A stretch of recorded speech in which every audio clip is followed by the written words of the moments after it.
Relayé par nos confrères du site britannique The Mirror, les efforts de ce jeune adolescent ont conduit à la construction d'une dépendance souterraine suite à un conflit avec ses parents. Pour la construire, il a mis pas moins de 6 ans.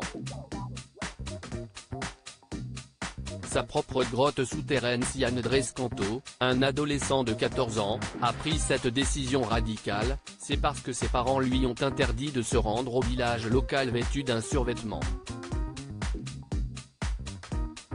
Cela a été la dispute de trop pour le garçon qui a pris son courage à deux mains et, muni de la pioche de son grand-père, a creusé le sol du jardin avec rage. 6 ans plus tard, il a réussi à construire sa propre grotte souterraine. Et l'adolescent rebelle n'a pas fait les choses à moitié puisqu'il a réussi à construire dans cette demeure une chambre et un salon où il pouvait s'isoler. 14 heures par semaine à creuser. À 20 ans, Andrés exerce désormais le métier d'acteur. En revenant sur ce souvenir, le jeune homme ne se souvient pas de ce qui a animé la frustration qui l'a poussé à construire cette mini-maison. J'ai commencé à l'utiliser comme moyen de me détendre, le soir après l'école, raconte-t-il. Pour avoir tout le confort possible, il creusait à la main plusieurs fois dans la semaine. Grâce à son ami Andreu, il a pu bénéficier de la puissance d'une perceuse pneumatique pour pouvoir creuser jusqu'à 14 heures par semaine. Grâce à cet outil, il a pu creuser à plus de 3 mètres dans le jardin. L'adolescence est un âge délicat pour les parents. Élever son enfant à cette période est plus difficile que d'éduquer un bébé. Parfois je tombais sur une grosse pierre alors que cette petite dépendance a mis 6 ans à se faire construire, ce chemin n'a pas été dénué d'obstacles. Parfois, je tombais sur une grosse pierre et cela pouvait être frustrant après des heures à creuser que je n'avais presque rien fait, se souvient le jeune homme déterminé.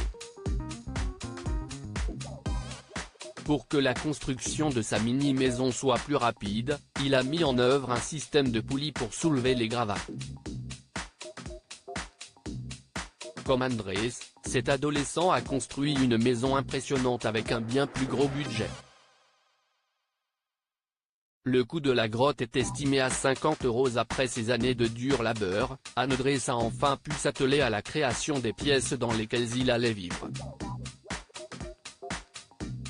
Pour ce faire, il a renforcé les plafonds grâce à des entrées cintrées et des colonnes renforcées. Cela permet d'éliminer le risque d'effondrement. Selon le constructeur en herbe, le projet lui serait revenu à un total de 50 €. Et le jeune homme ne compte pas s'arrêter là et dispose déjà d'une connexion Wi-Fi grâce à son téléphone et d'un système de sonorisation pour écouter de la musique dans sa grotte.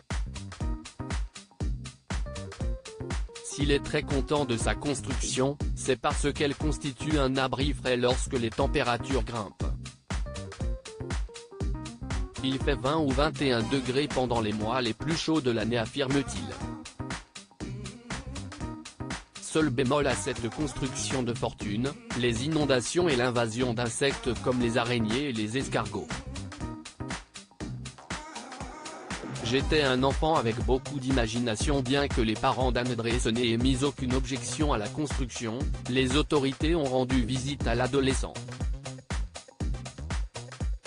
Heureusement pour lui, cette dépendance était légale car elle n'était pas une structure, un sous-sol ou un endroit de stockage. En se souvenant de tous ses efforts, le jeune homme est heureux d'avoir construit cet abri car il était assez motivé à l'époque pour creuser tous les jours. J'étais un enfant avec beaucoup d'imagination, avance-t-il. Une inventivité qui lui a valu d'être plus libre et indépendant. L'adolescent se sent trahi par le monde entier à l'instar d'Andrés.